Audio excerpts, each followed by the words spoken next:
All right, all right, all right. Here we go, folks. Here's what we got going on our schedule for today. We're going to start out with a short video, Women's History Month, dealing with Ada Lovelace. Then we're going to get right to Quiz It Live because you have that term quiz coming up on Wednesday. You guys saw that in the schedule, yes? Good, good, good, good, good, good, good. Okay. So then we're going to do a little upfront reading together. And then I'm going to deal with the kids that are in class here with a couple parts out of the Unit 5 document. We'll continue working on that because we're going to be turning that in at the end of the week. Good? Cool? Everybody have a super weekend? Yes? Okay. All right. Let's get right to it here, folks. We're going to start out with that short video right now.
Everybody right now, please go to Quizlet.live. Let's go. Keep moving. Quizlet.live. Let's study some of our terms because we got that term quiz coming up on Wednesday. You might want to access this Quizlet link once before Wednesday, folks.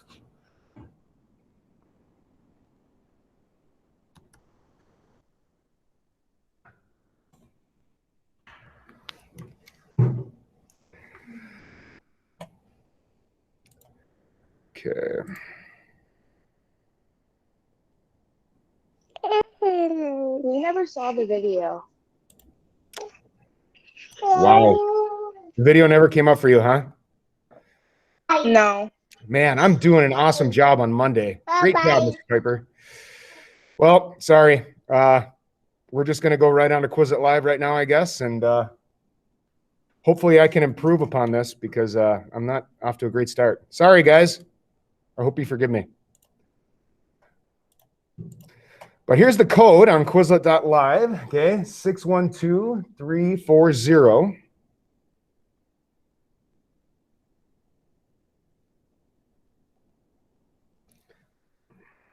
They never saw the video.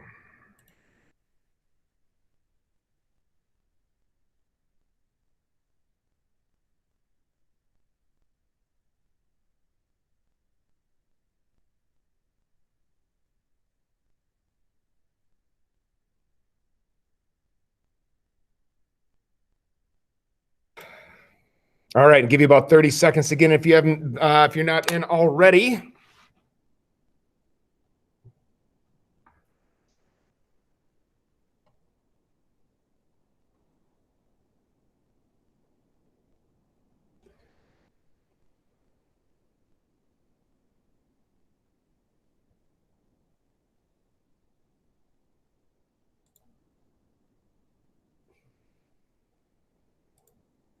All right, here we go.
Last one.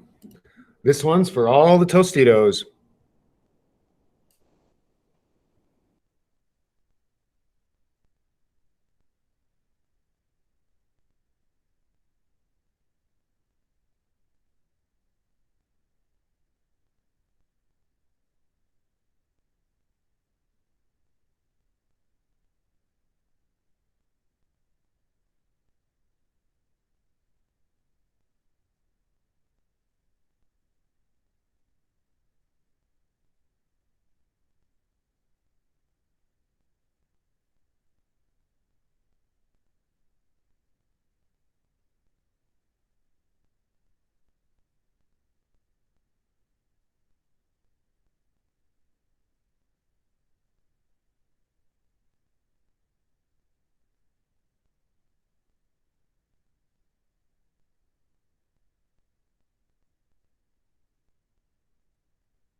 All right, here we go. On to the next thing. Would everybody for me real quick go under Schoology? Everybody go under Schoology, and what I want you to do is I want you to find in a folder called Upfront Articles, okay? And under that Upfront Article folder, you are going to see a little something that looks like this. Okay? A national outcry over anti-Asian hate. A national outcry over anti-Asian hate. Would you open that up for me, please? You guys are all able to access this? Good? Okay, can everybody see it online? If you're having any issues, let me know right now. Okay, I am going to read this for you, okay? This is the last thing that we will do as a large group, and then I'm going to instruct the kids that are in class right after this. So here we go. A national outcry over anti-Asian hate. Violence and rhetoric against Asian Americans has been on the rise. This is a recent article. This is just from the 19th, is when it is published by Upfront. All right, here we go. In the days since he first heard about the mass shootings in Atlanta, in which 6 Asian American women died, 17-year-old Michael Fu has been thinking a lot about something that happened to him when he was 8. He and his younger brother were in Atlantic Park when a group of boys started throwing rocks at them and yelling a racial epithet directed toward Asian people. Michael went to a nearby officer who just happened to be Asian American and was sympathetic. He told me things like this will happen, recalls Michael, whose parents are both immigrants from China. As an Asian in this nation, you'll have to develop a thick skin. Incidents like that have become more common over the past year, fueled in part by false claims about the coronavirus pandemic and racist language by some public officials. Then came this week's fatal shooting in Atlanta at Atlanta area massage parlors of 8 people, 6 of them women of Asian descent. Amid fear, sadness, and pain, the carnage has evoked another emotion among some Asian Americans, anger over the country's long-standing failure to take discrimination against them seriously. I do think that what we're seeing in the past year is very significant and different than what we've seen before, says John C. Yang, president and executive director of the nonprofit Asian Americans Advancing Justice. The level of fear and hate that the American Asian community is facing right now is very real.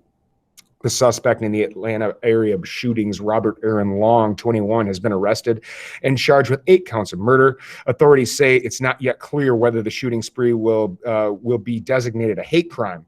Long himself told police that the attacks were not motivated by racism, but many say the race of most victims can't be overlooked. Here we go. Sorry, I'm trying to get to the top of the next page here. There we go. While we're relieved the suspect was quickly apprehended, we're certainly not at peace, as this attack still points to the escalating threat many in the Asian American community feel today. Just making sure that I didn't mute myself on accident there. Whoops. Says Margaret Huang, president and chief executive of the Southern Poverty Law Center, a group that tracks hate crimes. Indeed, the Atlanta shootings were just the latest example of a surge in violence against Asian Americans. In January, an 84-year-old man from Thailand was slammed to the ground in San Francisco and died 2 days later from his injuries. In February, a Chinese man walking near Manhattan's Chinatown neighborhood was stabbed in the back. And many instances of Asian Americans being spat at and accused of spreading COVID-19 have been caught on video and posted on social media. Reports of hate crimes against people of Asian descent in the U.S. increased 150% in 2020, according to a report by the Center for the Study of Hate and Extremism at California State University at San Bernardino, which examined police records of 16 of the country's largest cities. That spike is all the more startling because overall, reports of hate crimes were down 7% nationally. A long history. The marginalization of Asian Americans has deep roots. The first significant wave of Asian immigrants to the U.S. were the Chinese, who began coming in the 1850s, largely to the West Coast to work on the Transcontinental Railroad and the gold mines. The history of hate and violence against Asians in America goes back almost as far. In 1871, at least 17 Chinese were lynched by white and Hispanic rioters in Los Angeles after a white man was killed in a crossfire between rival Chinese groups. In 1882, the U.S. formalized anti-Chinese discrimination by passing the Chinese Exclusion Act, which banned immigrants from China. In 1900, an outbreak of bubonic plague in San Francisco was unfairly blamed on the Chinese community, and the city's Chinatown was quarantined as a result. And most infamously, during World War II, tens of thousands of Japanese Americans were imprisoned in internment camps for years on the unfounded suspicion that they might threaten the U.S. war effort against Japan. Many Asian American community leaders say the current wave of bigotry was spurred in part by the rhetoric of public officials, including former President Donald Trump, who frequently referred to the coronavirus as the China virus. Demographics may also be a contributing factor. According to a Pew Research Center, the Asian American population increased by 72% from 2000 to 2015, making it the fastest growing ethnic group in the U.S., surpassing even Latino population's growth rate of 60%. Based on the 2018 data, the Census Bureau estimates that there are 22.6 million people of Asian descent living in the U.S., representing nearly 7% of the country's total population, which is the largest communities with the largest communities coming from China, India, and the Philippines. President Biden denounced the attacks against Asian Americans. He and Vice President Kamala Harris plan to meet in Atlanta Friday with community leaders and state lawmakers from the Asian American and Pacific Islander community. Whatever the motivation here, Biden said, I know Asian Americans are very concerned because, as you know, I have been speaking about the brutality against Asian Americans for the last couple months, and I think it's very, very troubling. The Atlanta shootings and other recent attacks have exposed how difficult it can be to prove a racist motive in attacks against Asian Americans. As the debate over what legally qualifies as anti-Asian bias unfolds, the community is grappling with the reality that the law is simply not designed to account for many of the ways in which Asian Americans experience racism. For example, there is no widely recognized symbol of anti-Asian hate comparable to a noose or a swastika, experts note. Historically, many Asian crime victims around the country have been small business owners who were robbed, complicating the question of motive. There's a recognizable prototype with anti-Black or anti-Semitic or anti-gay hate crime, says Lu-In Wang, a law professor at the University of Pittsburgh. They're often more clear-cut. In a coincidence of timing, the House of Representatives held a previously scheduled hearing on Thursday about the rise in anti-Asian discrimination. Congressman Young Kim, a California Republican, was one of the 6 Asian American congresswomen who spoke out in a deeply personal testimony against the rising violence and increased bigotry. This should not have to be said, but I want to be very clear. No American of any race or ethnic group is responsible for the COVID-19 pandemic. Kim said the virus does not discriminate. Michael Fu, the high school student from the Atlantic area, sees that the pandemic has been a big part of the growing hostility towards Asian Americans over the past year. I think coronavirus has been weaponized in a sense to stigmatize Asian Americans and specifically Chinese Americans, he says. The shootings this week are in some ways the culmination of that. And the result is enormous anxiety among Asian Americans right now, he explains. No one should feel threatened when they step outside, Michael says. The most important thing is everyone's safety. And that feeling of being safe is something that many of my Asian brothers and sisters feel is in jeopardy right now. But I also feel very hopeful about the amount of people speaking up and showing solidarity with the Asian community right now. Okay, well, that is all that I had for the people online. If you have a question about anything, now is the time. Otherwise, I am going to cut the online people loose, and I will see a bulk of them in class on Wednesday. So have a super day, or don't. The choice is yours. Thank you. Bye. Thank you.